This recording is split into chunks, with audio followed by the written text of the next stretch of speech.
안녕하세요. 정치 클리핑 161회 시작하도록 하겠습니다. 오늘은 최근에 이제 개각이 있었잖아요. 그래서 국토교통부 장관 신임 변창흠 장관의 그 정책에 대해서 저희가 얘기해 보도록 하겠습니다. 오늘도 한문대 교수님 나와주셨습니다. 네, 안녕하세요. 네, 안녕하세요. 반갑습니다. 네. 그다음 김철수 청년주거문제연구소장님 나오셨습니다. 안녕하세요. 네, 안녕하세요. 예. 바로 이야기를 좀 시작해 보도록 하겠는데요.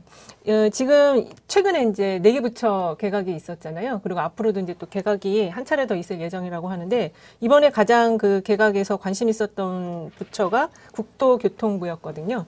신임 변창흠 장관 프로필을 간단하게 말씀드리면, 이분은 일단은 학계에서 오랜 경험을 가지고 계시고, 그리고 행정 경험도 같이 가지고 계시더라고요. 그래서 최근까지 LH 사장을 하시고, 그 다음에 그 전에는 또 SH에서 한 3년간 사장을 하셨어요. 그래서 이 현장 실물에 대한 경험도 굉장히 밝으시고, 그 전에는 이제 세종대 공공정책대학원장과 한국도시연구원에서 주거 문제와 관련한 여러 가지 이제 연구들을 많이 하셨던 걸로 나타나고 있는데요. 이번에 개각과 관련해서 일단은 이 부처가 개각이 됐기 때문에 부동산 민심에 대한 게 일정 부분 수용된 거 아니냐, 그런 시각이 있어요. 우리 교수님 보시기에 이 개각의 배경을 뭘로 보시는지, 의미. 그러니까 부동산 기조의 변화냐 아니면 유지냐, 이런 차원으로 본다면 어떻게 보시나요? 정책 기조의 변화는 아니고 정책 기조 현재 상황을 유지하면서 네. 그동안 뭐 사각지대나 이제 틈새가 있다라고 판단된 부분들이 있잖아요. 네. 이번에 말씀하실 때 커뮤니티의 어떤 가격 담합에 대해서 언급을 네. 하셨잖아요. 네. 그 부분이 이제 우리가 좀 주목해야 할 대목인데요. 여러 가지 대책을 다 내놨어도 가격 시장을 왜곡시키는 어떤 세력들이 있다라면 네. 그것은 또 언론들이 또 허위 언론이나 어떤 우리나라 언론 지수가 지금 40개국 중에 선진국 40개 중에 공짜 아닙니까? 그렇죠. 괜히 나온 게 아니고요. 네. 언론사들이 제가 아는 것 중에 하나를 말씀드리면 국토부에서 정확한 데이터들을 한국감정이나 이런 데를 통해서 집계한 데이터나 통계들을 매주 기자들을 모아놓고 발표를 합니다. 네. 근데 이제 문제는 뭐냐면 이 기자들이 그것을 보도를 내질 않아요. 아주 심각한 거죠. 그 국토교통부에서 나온 내용과 팩트들과 그리고 언론사들이 특히 뭐 조중동 이쪽에서 좀 과장된 표현 쪽이 많지 않습니까? 네, 그런 그렇죠. 표현들하고 대조를 해서 일반 시민이 판단할 수 있는 균형 감각을 갖춰야 되는데, 국토부에서 보도자료를 내는 것도 기사를 안 내는 기자들이 과연 어떤 기사를 쓰겠어요? 그건 뻔한 거 아니겠습니까? 네, 우리가 여러 그렇죠. 곳에서 보기 때문에 문제는 이제 이번에 이제 이 가격 담합에 대해서 커뮤니티를 변창흠 이제 내정자께서 말씀하셨잖아요. 이 부분을 강도를 어떻게 할 것인가? 제가 누누이 말씀드리는 계좌 추적권과 카페 담합이나 공인중개사 담합에 대해서 벌칙의 정도가 수익보다 벌칙의 정도가 약하면 계속 할 수밖에 없잖아요. 나쁜 짓을. 네. 그런 것처럼 그 부분에 대해서 수익보다 벌칙이 너무 강해가지고 수익을 위해서 나쁜 짓을 할 수 없는 환경을 만들어준다면 지금의 어떤 가격 담합이나 무신고나 또 허위 신고, 거래 가격의 어떤 신고 가격의 어떤 담합, 이런 것들에 대한 행위들이 시장에 어느 정도 비중을 반영을 하는지 모르지만 분명히 존재하거든요. 그 부분만 잡아준다라면 지금 공급 대책하고 기조를 맞춰서 시장이 네. 생각보다 좀 안정적인 국면으로 가기는 쉬운데, 문제는 이제 언론이죠. 언론이 이런 변창흠 내정자의 방향을 그대로 옮겨주면 금상첨화인데 제가 볼 땐 그럴 것 같지 않아요. 그래서 우리 시청자분들이 뉴스타파나 국토교통부의 어떤 홈페이지를 들어가셔가지고 어떤 데이터나 팩트들을 미리 체크하시는 게 정확한 정보를 접하시고 이 변 장관의 앞으로 가는 방향하고 좀 미래를 좀 예측할 수 있을 겁니다. 소장님 보시기에는 시장에서 이 장관 교체와 관련해서 이제 신임 장관에 대한 네네. 기대감이나 이런 건 어떻게 나타나고 있을까요? 아직은 확인 못 해봤습니다. 아직은요? 네. 네. 저는 개인적으로 생각했을 때 교수님 말씀처럼 기조는 변하지는 않은 것 같아요. 네. 오히려 더 세련되게 그 정책을 아마 강력하게 추진할 것 같습니다. 네. 그러니까 김현미 장관은 정치인이시잖아요. 네, 그렇죠. 그래서 부동산의 디테일한 부분은 좀 모를 수가 있어요. 근데 이분은 오랫동안 현장에서 아까 말씀하신 것처럼 SH, LH 사장을 하시면서 또 전세주택도 이분이 아마 제안을 하셨다는 얘기도 들었어요. 네, 호텔 리모델링 주택도 그래서 아마 지금 현재 나와 있는 정책들을 네. 문제점을 좀 보완해 나가면서 실효성 있게 추진해 나가지 않을까 이렇게 예측하고 있습니다. 사실 이제 지금 기존의 김현미 장관께서는 규제 정책을 좀 유지를 했었잖아요. 그러면서 공급 부분에 대한 게 이제 후반부에 좀 나왔었는데, 그러면 이제 신임 장관과 관련해서 이 공급 부분에 대한 대책은 어떻게 나타날까요? 우리가 이어서 볼 수 있는 게 이분이 네. 박원순 시장 시절에 서울도시공사 맞아요. 사장을 또 지내셨잖아요. 네네. 박원순 시장이 이제 뉴타운 이명박 시절에 뭐 선거 좀 포퓰리즘으로 너무 많이 해가지고 실제로 진행이 될 수 없는 재개발 현장들이 많이 있어서 결국은 재산권 행사도 못하니까 박원순 시장이 풀어줬잖아요. 네네. 뉴타운을 해제를 했어요. 네. 했는데 이제 슬럼되거나 이런 지역들에 대해서 재생 정책을 좀 가미해가지고 역세권 뭐 청년주택이라든지 이런 부분들 그 용적률 커뮤니티로 블록을 만들어서 그런 부분에 대해서 인센티브를 주는 형태로 블록형 다세대 단지 개발 쪽으로 유지를 하면서 재생 정책을 밀고 갔었는데 이제 불의를 겪으셨고 그때 이제 같이 하셨기 때문에 그 추세가 좀 이어질 겁니다. 그래서 우리가 예측할 수 있는 게 다세대 뭐 빌라 어느 전문가들은 이런 얘기 하는 적도 있어요. 뭐 다세대에 살고 빌라에 살면 신분이 차이가 나는 게 애들한테 이런 쓸데없는 아주 이상한 사고만 잡고 있는데 빌라가 20억, 30억짜리도 많잖아요. 그쵸. 그러니까 고급 그분은 빌라 전문가가 아니고 업자인 거죠. 제가 볼 때. 그런 말은 뭐 무시해도 좋고 이 빌라도 이 안에 내부가 40평, 뭐 30평 이런 데 많이 있거든요. 다만 이제 오래됐어요. 오래됐기 때문에 그 부분들이 이제 커뮤니티가 부족하잖아요. 치안 문제, 아파트가 고차에 관리비를 대신 안 내잖아요. 그런 부분을 블록을 묶어가지고 하는 방안을 계속 추진 중이기 때문에 그런 형태의 공급 확대 방안. 그래서 다세대 주택에 그 용적률을 조금만 높여줘도 서울에 40%가 거기 때문에 100만 원에서 10%씩만 올려도 20만 원에서 30만 원 집이 그냥 나오거든요. 다만 그것을 형태와 지원하는 형태와 실현의 가능성의 어떤 프로그레싱을 이분이 그동안 잘 해오셨기 때문에 이제 가셔야 될 시점에 이제 시장 선거가 있는 거와 상관없이 그렇죠. 국토부 장관으로 오셨으니까 이 부분을 계속 이제 추진하실 거고 결정적으로 이분이 항상 그 주장하시는 게 뭐냐면 불로소득에 대한 환수예요. 그쵸. 그래서 재건축 규제 완화의 기준은 없습니다. 그리고 재건축 규제 완화는 기득권이나 이쪽 분들의 어떤 주장이 있죠. 그 재산 늘리기잖아요, 결국은. 뭐 서울의 주택 공급이 부족하다. 그러니 재건축을 완화해야 된다. 이거 뭐 이 보수권이 계속 해왔던 기조예요. 근데 중요한 건 지금 재건축 재개발을 해가지고 또 완화해서 용적률을 올렸을 때 적정이 한 200%가 적정하거든요. 쾌적하고 외국도 다 그렇고. 근데 지금 250%까지 갔어요. 뭐 290%. 거기서 만약에 그러면 30년 뒤에 또 지을 때 어떻게 될 거예요? 그때 못 짓습니다. 그쵸. 그 프랑스 같은 데는 시내에 가면은 빌딩이 우리나라 같은 아파트먼트가 슬럼화 되어 있어요. 왜? 저건 재산 가치가 없다가 판단되기 때문에. 그러니까 우리도 그 미래를 생각한다면 지금 재건축 재개발을 규제 완화해서 용적률을 높이는 거는 시기상조고 기득권만 위한 거기 때문에 그건 전혀 추진해서는 안 되는 정책이라고 저는 봐요. 다만 일부 지역의 역세권 이런 거는 허용되겠지만 고밀도 개발이 전체적으로는 그 분위기를 가면은 이거는 나중에 이제 어떤 자산 이전 소득의 어떤 문제도 생기고 해서 후세들한테 부담받습니다. 그래서 재건축 규제 강화가 아니죠. 원래 그게 원칙적인 주거 일조권의 안정적인 용적률이거든요. 200에서 250%가 넘어가면 잠실 모모 단지들 많잖아요. 대단지들. 거기들 보면 5층, 6층까지 해가 잘 안 됩니다. 진짜로. 춥습니다, 집이. 제가 거기 살았었거든요. 오랫동안 살았는데 해가 안 돼서 제가 이사 나왔거든요. 아, 진짜요? 깜짝 놀랐습니다. 그게 뭐냐면 이명박 정권 때 동강거리를 원래 1은 띄어야 일조권이 확보가 돼서 1, 2층까지도 잘 필로티를 놔도 1, 2층까지 해가 잘 드는데요. 동강거리를 좀 좁힌 거예요. 그러니까 이게 해가 들어올 시간에 들어오는 게 아니라 자는 시간에 여명빛 들어왔다. 끝날 때 들어오는 이런 식으로 돼서 해가 안 들어요, 집에. 그래서 그런 부분을 살고 있는 분들은 알고 있어요. 그래서 그 안에. 그래서 그런 부분들 할 때 용적률을 더 높이는 건 문제가 생깁니다. 나중에 분명히. 그래서 교통 문제도 생기고요. 그래서 그런 부분에 대해서는 이 변창흠 장관도 확실히 알고 계시기 때문에 일부 전문가나 학자들이 얘기하는 재건축 용적률 완화해야 된다. 이거는 절대 허용하지 않을 것 같습니다. 제가 볼 때. 그래서 그런 기조 속에서 공급 확대는 이어갈 거다. 그래서 시장을 그렇게 보시는 게 좋을 것 같습니다. 지금 이제 말씀을 종합해 보면은요. 그 신임 변창흠 장관의 그 정책 기조는 현재 그 규제 중심의 불로소득을 그 가져가지 못하게 하는 정책 중심으로 계속 유지가 될 가능성이 높고 이분은 속마음은 더 걷어들이고 싶을 그쵸, 거예요. 그쵸. 그렇지만 예. 이제 법이 통과됐으니까 유지는 무조건 되는 거죠. 그 이분에 대한 그 약간 그 요약된 자료를 보니까 개발 이익 환수론자라고 이야기를 하셨거든요. 당연하죠. 예. 예, 그래서 그 현재 정부 정책의 기조는 변함없이 유지가 될 가능성이 높고 대신 이제 그 수도권의 주택 공급과 관련해서는 다세대 등 그 일부 지역의 어떤 새로운 공급 방안이 나타날 수 있다. 서울 시내는요. 서울 시내 네. 중심에. 근데 그게 재건축 재개발 완화와는 좀 다른 형태겠죠. 예, 다른 형태로 올라갈 가능성이 있다. 그렇게 말씀을 해주시는 것 같은데요. 그 얘기는 이따가 그 서울시장 지금 후보들의 부동산 공약 살펴보면서 다시 한번 이야기를 나눠보겠습니다.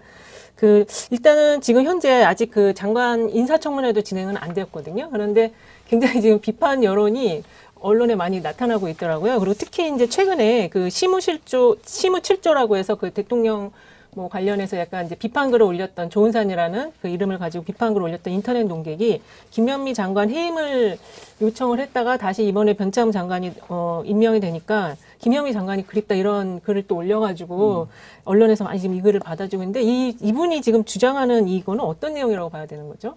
이분 주장은 일구의 가치도 없습니다. 처음에 첫 문장 나왔을 땐 제가 진짜 나라를 위한 사람이라고 생각했어요. 근데 그 뒤에 한 2개인가 더 냈을 거예요. 네, 핵심은 맞아요. 뭐냐면 다주택자 편이에요. 핵심이 나옵니다. 그 안에. 뭐 다주택자를 죄악시하냐. 당연히 죄악시하는 부분이 있죠. 한두 채 갖는 거야 이해되지만 막 7채, 10채씩 갖고 강남에 2008년도에 강남의 다주택자들이 평균 갖고 있는 것들이 한 2.5채였어요. 네. 2.5에 3채 정도. 세 채. 강남에 거주하시는 분들이 갖고 있던 다주택자 수가 평균이. 근데 2018년에 평균 내니까 7채에서 8채예요. 2배가 되네. 이 사람들이 다 매집을 하는 거예요. 근데 그런 사람들을 뭘 무슨 옹호를 하고 하는 자체가 기본이 안 된 사람이죠. 기본이 안 되는데 필력이 좋아요. 네, 네. 읽어보시겠지만 필력이 너무 좋아요. 네. 그래서 전 직장인이라고 믿음이 안 가고 중요한 건 이것을 누가 물론 저 청와대 청원에 올라갔지만 청와대 청원에 올라가는 게 하루에도 10개, 20개인데 굳이 왜 이 조중동 이 보수 언론들은 이걸 다 실어줬을까요? 저는 이거 뭐 짜고 친 고스톱일 가능성도 있다. 그리고 이제 나오는 형태로 보면 김현미 장관님의 어떤 뭐 비토를 하면서 바꿔야 된다 그러지 않습니까? 네. 바꿨잖아요. 그러니까요. 예, 바꿨더니 또 바꿨다고 그러고. 이 사람은 영원히 찐득인 거죠. 찐득이 ቋ인 거죠. 예를 들어서 외국 사람을 갖다 놓으면 또 외국 사람이라고 할까? 외국의 유명한 학자가 왔다. 초빙해가지고. 네. 그럼 뭐라 그러겠어요? 뻔한 거 아니에요? 네. 국내 문제를 못해서 외국에 맡기냐? 또 비토할 거야. 이 사람의 말은 가치도 없고 네. 이거를 악용해서 저 민심을 흔드는 언론들하고 어떤 조작된 시나리오가 있을 거라고 저는 추측이 돼요. 아니면 본인이 얼굴 투가 한번 나와야겠죠. 얼굴 안 내놓더라고요. 안 나오잖아요. 네. 그러니까 이것도 난 이해가 안 되고 전 이 사람 말은 뭐 여러 가지 뭐 막 읊는데 네네. 제 생각엔 시나리오가 그래요. 옆에서 글 잘 쓰는 사람이 있고 여기 부동산 저 투기꾼 세력이 하나 있고 쓰면서 말 맞춰가지고 네. 흐름은 진정한 뜻을 보이는 것 같지만 속 내용은 다 비토하고 비판하고 정부를 깎아내리는 그 글이에요. 유점은. 그렇기 때문에 진정성이 없다고 봐요. 저는. 예를 들어서 뭐 잘한 건 있다라는 게 뭐 별로 없거든요. 네. 다 뭐 돌려서 무슨 뭐 그런 아주 안 좋은 형태의 어떤 비토? 정확하게 정면에서 하는 것이 아니라 그래서 숨어서 하고, 그죠? 자기가 떳떳하다라면 블로그 이런 데 얘기할 거 아닙니까? 그쵸. 그죠? 예. 그런 것 같지 않아서 저는 믿음이 안 가고 이것도 일종의 세력이 짜인 스크럼을 짜가지고 하는 프로그램의 하나일 수도 있다라는 추측이 좀 가능합니다. 제가 볼 때. 최근에 그 이분에 대한 그 인터뷰가 있었어요. 뭐 어디서요? 언론에서. 어딘지 정확히 기억이 안 나는데. 보수 언론이겠죠. 잡지에서 주간지에서 인터뷰를 네. 했는데 얼굴 없이 나왔고. 그거 왜 얼굴이 안 나요? 그러니까 그거 웃긴 그런 얘기죠.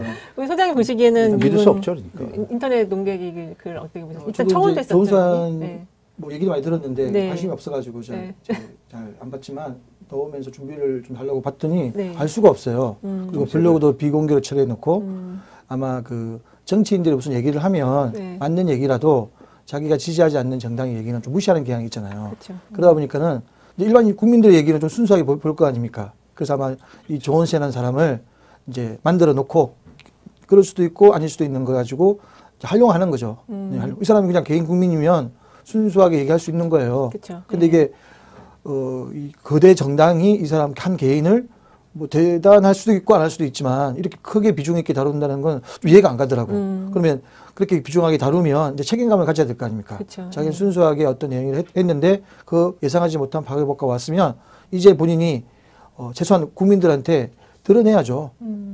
그 사람이 순수한 사람이면 네. 잘못한 게 없어요. 자기 생각을 얘기하는 거니까. 네, 네. 그렇지 않다면 문제가 있는 건데 국민들은 지금 시점에서는 과연 이 사람이 과연 순수한 사람이냐 아니면 활용되고 있는 사람이냐 당연히 궁금할 수밖에 없죠. 네. 그럼 자기가 커밍아웃해서 밝히면 됩니다. 맞아요. 그러면 또 우리가 다 얘기 들을 수 있는 거 아닙니까? 네, 그런 측면에서 좀 유령 같은 사람이다. 근데 거기에 대해서 이제 뭐 의견을 얘기하려고 그러면 좀 잘 어떻게 얘기할지 정리가 안 되네요.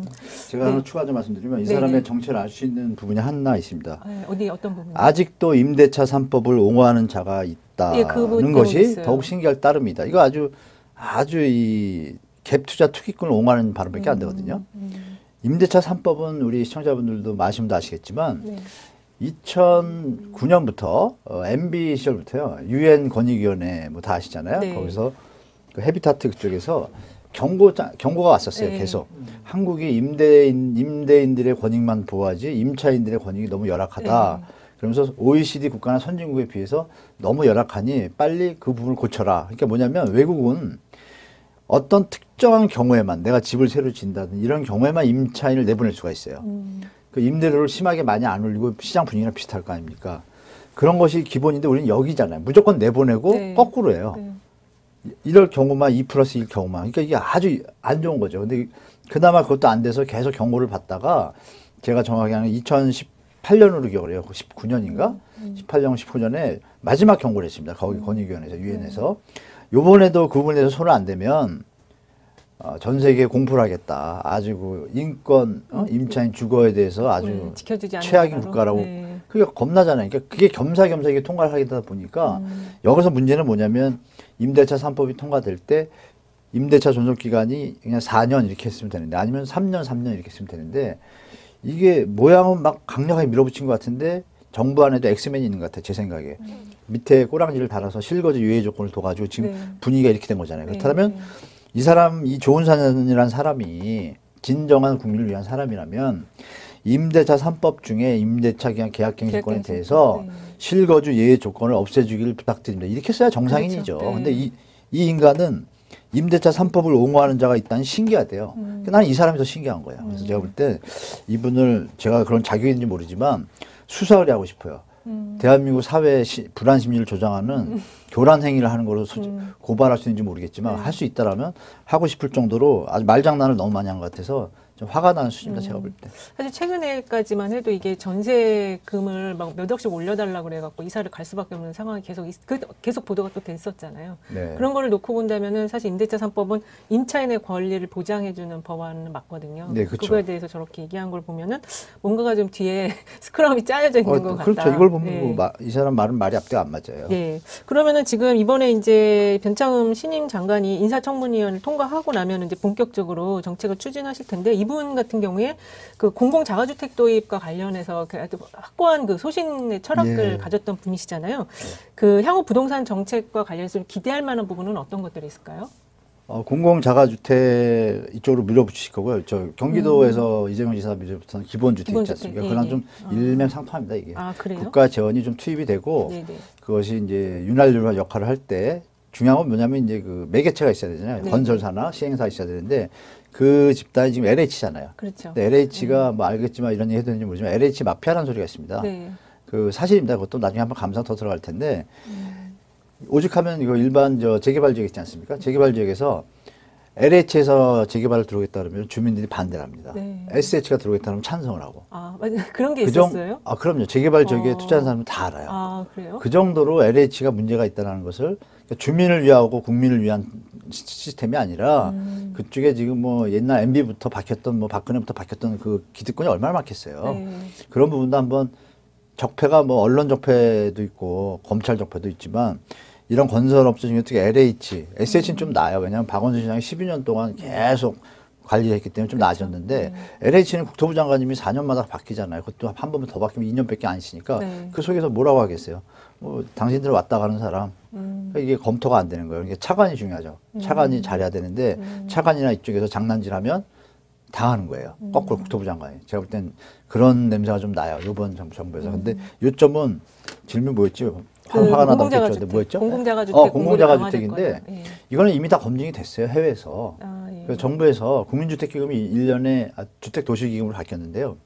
그것도 박근혜 때 바뀌었습니다. 이름이. 원래 국민주택을 위해서 쓰는 건데 그걸 주택도시로 해가지고 엄한데 기억나시잖아요. 뉴스테이라 그래가지고 네, 뉴스테이. 막 엄청 기업 특혜를 주고 중산층을 위한, 돈을. 네, 네. 그 돈을 그게 아니라 이제 이분 같은 경우에는 이분이 장관이 되시면 뭐 다세대 주택이나 이런 청년들 이쪽으로 재원을 좀 돌리실 거예요. 제가 볼 때 물론 이제 주택도시보증공사하고 얘기를 해야겠지만 네. 주택도시보증공사도 국토교통부 장관이 그 도시주택 기금을 위탁해서 운영하는 회사예요. 네, 네. 그러니까 국토부 장관이 힘이 있어요. 그래서 주택도시보증공사 사장하고 잘 협의해서 내년도 뭐 도시기금의 어떤 형태를 일반 건설회사를 도와준 형태보다는 네. 일단 다세대나 아까 뉴타운 해제돼가지고 슬럼화돼서 재개발이 잘 진도 안 나가는 지역 이런 식으로 가는 형태를 하는데 그 와중에 시유지나 이런 부분에 대해서 지금 공공자가주택 네네. 그리고 뭐 토지임대부 환매주택 네. 이건 아주 좋은 거거든요. 왜냐하면 사다리 역할을 하거든요. 여러분이 기억나시는데 이거를 박근혜 때 했습니다. 네, 이명박 때도 검토하지 이명박 때도 않았나요? 이미 토지에 네. 대한 뭐 얘기 나왔고 다 네. 했어요. 맞는 네. 방향이에요. 그래서 이거 웃기는 거죠. 다 맞는 방향인데 네. 이제 와서 이거 한다고 또 비판하니까 언론은 믿을 필요가 없고요. 제가 볼 때 그냥 이분이 하시는 일에 대해서 그냥 박수 보내고 제가 개인적으로 바란다면 네. 국민 리츠 펀드 이거 계속 한 몇 년에서 한번 얘기했는데요. 네. 국민 리츠 펀드를 했으면 좋겠어요. 국민 리츠펀드요? 이게 네. 어떤 건가요? 지금 재원으로 또 막 비틀어하잖아요. 네. 야당이 뭐 네. 재원이 있냐, 뭐 공공재 지율. 근데 지금 1.5% 정기예금이 네. 1% 이 정도 되잖아요. 네. 그래서 제가 이쪽에도 뭐 이렇게 뭐 쪽지를 막 보내고 그랬었거든요. 뭐 SH고 LH고 뭐 청와대고 막 보냈었어요. 국민의 돈으로 아파트를 짓고 이자를 보장해 줘라. 네. 은행은 외국은행이다 보니 그 돈 다 외국으로 배당금 가니 국민들 돈으로 국민이 우리끼리 살자. 국민이 자금을 정부를 믿고 정부가 보증을 하고 그 돈에 대해서 네. 주택을 지으면 그 수익률이 2, 3% 나오잖아요. 네, 그렇죠. 2, 3%를 국민한테 다시 돌려줘요. 그러면 또 그 와중에 무주택자가 있으면 무주택자들은 그 펀드한 분들은 우선권을 주고 이게 이미 독일에서 하고 있어요. 아, 잘 되고 있었고. 그러니까 이런 것들을 이제 들여올 때가 된 것 같아서 뭐 우리 시사타파를 통해서 한번 변창훈 장관께서 보신다라면 네. 국민리츠 펀드를 네. 지금부터 시작한다라면 3년, 4년 아니면 이제 자리를 잡을 거고 도심에서도 편하게 나라와 국민이 합쳐서 집을 짓잖아요. 그럼 이 투기꾼들이 설당이 없어집니다. 그래서 그런 시대가 오기를 내정자 장관님께 좀 부탁드려 보내요. 이게 약간 주택복권 그렇게 해서 대통령 기금을 선거할 때 네. 후보자 선거 돈 만들잖아요. 네네네. 그럼 이제 펀드를 아, 받지 펀드, 않습니까? 펀드, 예. 그다음에 이제 돌려주자 이자 붙여가지고 네네네. 비슷한 거죠. 그런 개념으로 그렇죠. 보면 되는 네, 거예요. 집 없는 분들이 여기다가 일단 돈 넣고 이제 교수님 말씀 중에 가장 그 의미가 있는 부분은 제가 볼 때는 네. 그렇게 되면 이제 그 투기꾼이나 이런 사람들이 들어올 공간이 없어지는 없죠. 거죠. 예, 네. 그렇죠. 그런 순수하게 의미가, 집을 실소유자들이 여기다 돈을 좀 넣고 분양을 임대를 하고 다시 또 사면은 또 갚고 이런 식의 선순환을 만드는 건가 보네요. 완전히 되죠. 아, 무조건 되죠. 아, 아니 예. 이렇게 생각하시면 되잖아요. 뉴스테이 할 때 네네. 건설사들이 막 줄 섰잖아요. 그렇죠. 그 자금이 뭐였어요? 나라 돈이었잖아요. 그렇죠. 예. 근데 그 나라 돈의 일부를 그러면 국민 돈으로 국민이 또 벌 거 아니에요. 그렇죠. 예. 건설사는 임대료 시공만 내고. 시키고 네. 그 조직 시스템만 바꾸면 되잖아요. 그 매개체를 만들어서 네네네. 누군가는 해야겠죠. 네. 장관님이 잘 하실 거라고 좀 믿어 싶지 않습니다. 네. 사실 지금 그 좀 전에 말씀해주신 공공자가주택이 이 지금 신임 변창훈 장관님이 주로 이제 강조하셨던 게 토지 임대부랑 환매 조건부 주택들인데 그렇죠. 그거에 대해서 좀 간단히 설명해 주실 수 있으세요? 예, 원래 이제 분양을 할 때 네. 건물과 토지를 같이 분양하잖아요. 그렇죠. 근데 토지는 매각하지 않고 그냥 빌려만 준다. 사용료만 내면 되는 거죠. 네네. 그러다 보니까 당연히 분양가가 엄청 낮을 거 아니에요. 네, 그렇죠. 그러면 지금 이제 주변 시세 80%, 70% 공공주택을 분양하더라도 엄청 비쌀 수밖에 없는 상황인데 이렇게 토지 임대부로 가면 분양가가 반값으로 떨어질 수가 있죠. 네, 그런 측면이 있고 환매 조건부는 네. 이게 이제 아까 얘기하신 것처럼 노무현 대통령이나 이명박 시절에 이게 했었어요. 네. 근데 이게 그렇게 분양받은 사람이 이제 팔 때 차익이 엄청 발생될 거 아니에요. 싸게 분양받았으니까. 네. 이게 투기 로또 이런 말이 나온 거거든요. 네, 네, 로또 분양이 그래서 이제 환매 조건부로 만약 팔 때는 분양받은 사람이 다시 되팔 때는 LH 정부한테만 파는 조건으로 분양을 해주는 거예요. 네. 그러다 보면 이제 아무튼 상대방이 사인이 아니라 공공기관이 되다 보니까는 어쨌든 금액이나 그 다시 환매할 때 금액이 이런 게 좀 제한이 있겠죠. 투명해지거나 그러다 보면 이제 폭리 시대 차익을 볼 확률은 줄어들지 않겠나. 이래서 무한점을 문제점을 보완했고요. 네. 그런 그 연장선에서 더불어민주당 양경수 의원이 네. 발의를 했어요. 그렇죠. 예, 발의를 해가지고 환매 조건부로 네. 의무로 이게 매각하는 조건으로 해서 법사위까지 통과된 걸로 알고 있습니다. 네, 이게 지금 네. 주택법 개정안하고 한국토지주택공급사법, 네. 한국주택공사법을 개정을 해서 건물에 대한 소유분만 분양하고 땅은 빌리는 빌려줘, 형태로, 네. 예, 네. 그러니까 이게 토지 임대부 주택을 토지 할수 임대부하고 있게 이제 환매 조건부. 까지 같이 다 할 수 있도록 지금 법안은 개정된 상태인데 그러면 변 장관님 되시면은 이러한 형태의 공급이 더 많아질 가능성이 높다고 네, 봐야 되겠네요. 100%죠. 아, 전혀 문제가 없는 정책이고 아, 예. 국민한테도 도움이 되고 그렇죠. 정부에서도 공급을 확대해서 또 나중에 인구가 만약에 감소했다. 네, 그래서 집이 네. 남아둔다 할 때 그건 또 집은 또 공원을 만들 수 있잖아요. 그죠. 원래도 나라가 갖고 있으니까. 그러니까 활용도도 높고 아주 최선의 방안입니다. 이거는 밀어붙여야 되고 네. 계속 지속이 잘 될 거라고 보고 변창흠 장관님이 잘 확장시킬 것 같아요. 이 부분은. 네. 이게 예전에 그 반값 아파트가 있었잖아요. 그러니까 반값 아파트라는 그거랑 같은 표현이 참 건가요? 웃기는데 네. 역으로 말하면 네. 반값에도 지을 수 있다는 얘기잖아요. 사실은. 네. 그렇죠? 네. 사실이거든요. 사실. 네. 엄밀히 들어가 보면 네, 네. 건축비의 문제도 있고 그것까지 하면 또 얘기가 길어지지만 표준 건축비도 또 사실 디테일하게 언젠가 누군가 전문가가 따져봐야 되는데 네. 요점은 그래요. 그 땅값이 오르면 전체 값은 올라가잖아요. 네. 근데 건축비는 사실 이 상승폭이 적거든요. 지금 이 공산품이 이제 우리가 중국 시대를 맞이해가지고 공산품은 이렇게 상승률이 높지가 않잖아요. 네. 그러니까 결국은 예전에 그 가벽이라 그러나요? 인테리어 하면 가벽할 때 네.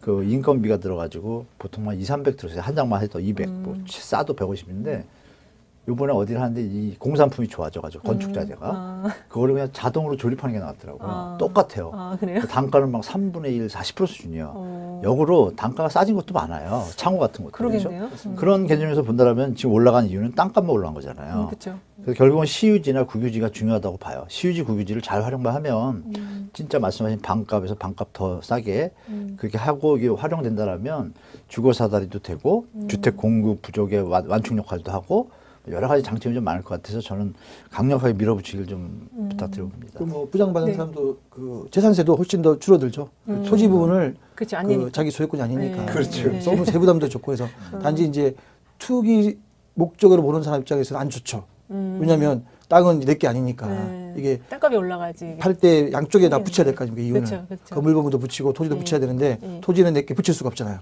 그러다 보니까 집값이 안정되는 효과는 충분히 있다고 생각하고 있습니다. 사실 그래서 이 시장에서 이 변창흠 장관 평가하기를 주택의 공급과 관련해서는 공공의 역할을 적극적으로 해야 된다 이런 주의자라고 이렇게 한마디로 요약을 하더라고요. 그리고 그 SH공사 하실 때도 그 공급하는 거의 98%가 다 그 공공임대를 공급을 하셨대요. 분양은 1.6%인가밖에 안 됐대요. 확고하신 거죠. 그래가지고 근데 그게 아까 말씀하신 주거의 사다리 부분에서 조금 안 좋은 면이 있지 않나요? 다 임대만 하니까 그렇진 않지 않나요? 그건 이제 죄송한데 그건 일시적으로 보면 그래요. 네, 자, 어떻게 벌어지냐면 누가 임대 아파트에 죽을 때까지 살고 싶겠어요. 그렇죠. 임대 아파트에서 저렴하게 있으면 어떤 일이 벌어져요? 자본 축적을 할 시간이 가능해지거든요. 그렇죠. 가처분 소득을 저축할 수가 줄일 수 있어요. 있죠. 예. 그럼 이분이 어떻게 되냐면 민간 시장으로 나가요. 나가지 말래도. 음. 자기가 땅 사서 전원주택 지어서 산다든지 그건 이미 선진국에서 다 나타났어요. 아니면 시내에 들어와서 좀 더 비싸더라도 뭐 안에 도심지에 비싸더라도 살다가 다시 바꿔하든지 다시 뭐 이런 속에서 이제 뒤에 이제 세대가 있을 거 아니에요. 그렇죠. 예. 뒤에 세대가 또 이걸 이용해서 취약층도 수용할 수도 있고 여기서 중산층에서 좀 상류층으로 넘어가는 사다리 역할도 해주잖아요. 순환 역할을 하는 거지 이게 다 임대 살라는 게 아니에요. 그러면 이 임대 아파트를 뭐 지으면 뭐 50% 이상 짓겠어요. 지을 땅도 없고 네. 불가능해요. 다 지어봤자 지금 우리 변 장관이나 저나 이렇게 주장하는 분들의 목표는 선진국 수준인 한 15% 20%까지는 금상첨화고 한 최소한 14%만 가도 그 유동량을 계산해 보면요. 어느 시장의 충격이나 공급 감소나 이런 투기 세력이나 매물 장비 이런 걸 충분히 해소할 수 있는 물량이 돼요. 다만 우리가 저번에 얘기했던 약간 질 좋은 형태로 간다면 진짜 금상첨화겠죠. 그래서 그렇죠. 이거는 뭐 다 임대 아니 어떻게 다 임대요? 암만 다져봤자 땅도 없고 20%밖에 안 나와요. 나머지 80%는 뭐예요? 민간 시장이에요. 그렇지만 그 20%가 사다리 역할을 충분히 한다는 거죠. 물량 속에서. 왜냐하면 거래량이 보통 전체 재고 물량의 한 6%가 거래가 돼요. 근데 20%가 그걸 받쳐주고 있잖아요. 안에서. 네. 그러면 뭐 사업을 하다 망해도 넘어갈 수 있고 여러 가지 형태로 보완 역할을 하기 때문에 아주 좋은 정책이에요. 아니 선진국들이 왜 그러면 15% 10% 지었겠어요? 상식적으로 생각하면 돼요. 매번 떠드는 게 뭐 보수나 그쪽에서 선진국 따라 하자 그러면 하자며요. 네. 따라 해야죠. 네. 그러니까 이건 뭐 말하고 비토하고 할 거리가 안 되는 거를 또 이제 언론 꽁지 티를 내는 거죠. 제가 볼 때 이거는 전 세계가 가는 추세고 우리나라도 빨리 가야 된다. 변 장관이 하는 방향이 맞다. 그러나 과도하게 임대주택을 지어서는 안 되고 두 번째 또 1인 2인만 치중해서도 안 된다. 네. 좀 질 좋게 해달라. 네. 이게 정상적인 언론 아닌가요? 그렇죠. 좀 그렇습니다. 그러면은 이게 그 부동산 시장 자체는 민간이 8이고 공공이 한 이 정도 사이즈라고 보면 되나요? 완벽하죠. 그렇게 하고 여기서 20%를 완전히 공공임대로 해주면 사다리 역할을 충분히 할 수 있다. 충분합니다. 예, 예. 지난번에 댓글 읽다 보니까 50대 사업 실패자들 그런 분들을 위한 공공임대 필요하다 그런 얘기도 필요하죠. 있더라고요. 당연히. 국가에서 그분들 그동안 세금 내면서 살았을 거고 그렇죠. 예. 불의 어떤 위기 때문에 위기를 맞았을 때 우리 지금 시스템은 어때요? 기득권 위주로 자본주의 시스템으로 돼 있어가지고 그동안 세금을 낸 거에 대해서 그러면 국가에서 케어를 해줘야 되잖아요. 네. 그 케어 복지 시스템이 약하잖아요. 네, 그렇죠. 해외하고 전부 선진국하고 비교가 안 돼요. 그렇기 때문에 일본, 미국은 다 자본주의 쪽이잖아요. 네. 그것보다는 유럽, 북스웨덴 쪽 그쪽으로 따라가야지 선진국이지 않습니까? 그렇죠. 솔직히 그래서 네. 그런 쪽으로 가야 되는데 지금 과도기인 것 같아요. 검찰 개혁하고 언론 개혁 되고 돼야 이게 잘 갈 것 같은데 그게 없어도 이 부분은 이제 우리 장관님께서 잘 밀어붙이길 좀 저도 응원합니다 개인적으로. 네. 그 3기 신도시 공급이 굉장히 관심을 모으고 있는데요. 지금 변 장관님이 이제 이러한 정책들을 추진을 해나간다면 만약에 3기 신도시 공급지에 공공임대가 90% 가까이 들어간다고 한다면 시장에서는 반응이 어떨까요? 공공임대를 이렇게 반기는 분위기는 아니지 않습니까? 제 주변이나 밀면 그게 그 랜드마크적인 요소가 들어오면 대사권도 좋아하시는 분들은 그렇죠. 당연히 공공임대 비중이 많아지면 별로 좋아하지 않을 것 같지만 90%까지는 안 들어갈 거예요. 제가 하면. 그런 그 사업을 일으키려면 사업성이 있어야 되는데 네. 공공임대로만 채운다면 사업이 진행하기 어렵죠. 사실은. 거기에 여러 가지 다 믹스해서 사업을 어쨌든 세금으로 하는 건데 네. 이게 성공이 돼야 되지. 그런 취지가 아무리 공공임대를 많이 해서 주거를 해서 한다 할지라도 사업이 성공하지 못하면 의미가 없지 않습니까? 네, 그래서 그렇죠. 이거는 상황을 적절히 보면서 최대한 할 수 있는 만큼은 하되 그렇게 과도하게는 채우지 않을 것 같아요. 그러면은 그게 질 좋은 임대주택이라는 게 굉장히 중요한 포인트가 되겠네요. 근데 그건 인정이 되는 게 표준건축비 있잖아요. 네네. 표준건축비가 일반 표준건축비가 지금 평당으로 얘기해서 죄송한데 3.3제곱미터당 610만 원, 20만 넘었어요. 일반 아파트들. 근데 공공임대아파트 표준건축비는 300이었어요. 반값이었어요. 진짜 반값. 그래서 반값 아파트 얘기 나온 거구나. 그러니까 이제 그래서 이제 토지분이 있으니까. 이 건물 구조나 뭐 이런 게 좀 그쵸. 낙후된다, 예. 떨어진다, 질이 떨어지는, 이런 얘기가 예. 많았잖아요. 예. 그래서 그 부분을 올해 표준건축비에서 많이 올렸어요. 그래서 60인가 65%, 70% 정도까지 올렸거든요. 그러면 원래 일반 건축비는 사실 완전 최고예요. 거기서 감가가 아니라 약간 거품이 있다고 가정한 10% 빼면 거의 비슷한 수준이에요. 그래서 질 좋은 주택이라고 표현하는 거고 뭐 별 차이 없을 거다라는 건 저는 뭐 인정하거든요. 사실 건축비 내용을 알기 때문에. 네네. 그래서 건축비 감리만 잘 해주고 관리만 하면 요번에 나오는 그 임대주택 그 비중에 대해서 50% 얘기하셨는데 네. 50%좀 제가 봐도 제어 문제도 있고 과다한 것 같고 우리가 원래 임대 아파트 좀 적으니까 이쪽에서 한 30에서 한 35% 수준? 그러면 좀 이게 좀 느낌이 맞는데 너무 50% 가면 또 뭐 사회주의다 뭐 비토 나오니까 제 생각에는 한 30%가 제일 적정하지 않나? 7대3, 8대2라고 그랬는데 그동안 모자라니까 여기서 조금 더 공헌을 해서 하면 질 좋은 걸 하면은 박수 많이 받을 것 같습니다. 그럴 것 같네요. 이제 얘기 들어보니까 지금 언론에서 계속 지적하는 내용이 이제 이 공공임대만 다 분양할 거다. 아니, 그 공공임대만 다 집어넣을 거다. 분양이 아니고 그게 계속 지적이 그 언론 되고 얘기죠. 있거든요. 그렇죠? 허위 언론 얘기를 못 믿어요. 그렇죠. 예, 그래서 실제로 정책 추진은 지금 그 교수님 말씀하신 것처럼 한 30%대 그 정도? 네, 30%가 전 적당하다고 보는데 정부의 의지를 보면은 조금 더 할 가능성이 재원이 있죠. 없지만 예. 더 하고 싶어 하는 것 그렇죠. 같아요. 네. 재원 마련을 통해서. 근데 네. 그분이 해결이 안 되면 하고 싶어도 못 하는 거고, 그죠? 재원 마련이. 그래서 제가 볼 때는 무리하지 않고 적정선에서 하는 게 낫지 않나 저는 좀 개인적으로 그렇게 보고 있습니다. 네. 결론적으로 지금 이 변 장관이 이제 향후 주택 공급이 지금 가장 큰 문제가 되고 있으니까요. 좀 더 새롭고 다양한 방식의 공급들이 많이 이루어질 가능성이 높다고 봐야 되겠네요. 그렇죠. 예. 특히 이분이 최근 인터뷰한 거 보면은 인구 구조가 변해서 다양한 공급이 필요하다. 그 인정을 하시긴 하셨더라고요. 인정이 아니라 그건 팩트, 사실입니다. 그렇죠. 예. 변 장관님 정확히 보신 거예요. 지금 뭐 112인 가구들이 지금 급격하게 늘고 그렇죠. 있거든요. 예. 지금 뭐 다시 합치는 가구는 거의 없잖아요. 그렇죠. 예. 이혼했다 재혼하지 않는 이상 합치기가 쉽지 예, 않지 않습니까? 예. 사업이 망한다든지. 그 그렇죠. 비율은 1%, 2%밖에 안 되거든요. 그럼 결론은 그냥 대중론으로 봤을 때 가구가 분화된다는 거 아닙니까? 네. 그러면은 지금 정책 방향이 맞죠. 1, 2인 네. 가구 위주로 가는 게 맞습니다. 왜냐하면 만약 20년이 지났다고 가정을 해볼게요. 지금 80, 70, 90 이분들이 이 연령대보다 출산율이 적으니까 그러면 인구가 많이 줄어 있거든요. 네. 그때 그럼 많은 아파트들이 나올 거 아닙니까? 그렇죠. 그럼 그걸 소화하고 거기다 또 지금 100만 원 나오잖아요. 네. 이런 것들 감안해 보면 지금 방향이 맞긴 맞습니다. 사실은 그래서 너무 과다하게 언론에서 뭐 아파트가 모자란 것처럼 막 네. 방송하잖아요. 네. 방송을 하는데 실제로 시장 가면 그렇지 않아요. 근데 시장 뉴스를 언론이 너무 심한 것 같아요. 제가 지금 요새 좀 조사해 보니까 언론의 정확한 보도가 너무 없어요. 그래서 그 부분이 그걸 제가 언론사를 차리고 싶을 정도로 막 좀 조사를 해봤거든요. 아니, 살짝 조사를 해봤어요, 제가. 네. 선생님. 도대체 언론사한테 왜 안 싣느냐, 네. 팩트를. 저번에도 말씀드린 아파트 서울 매매 물량, 전세 물량, 월세 물량이 줄질 않아요. 늘고 있어요. 3달째. 네. 보도를 해줘야죠. 그러면 시장이 좀 안정될 거 아니에요. 네. 말로는 안정 못한다면서 그 보도는 왜 안 실어요?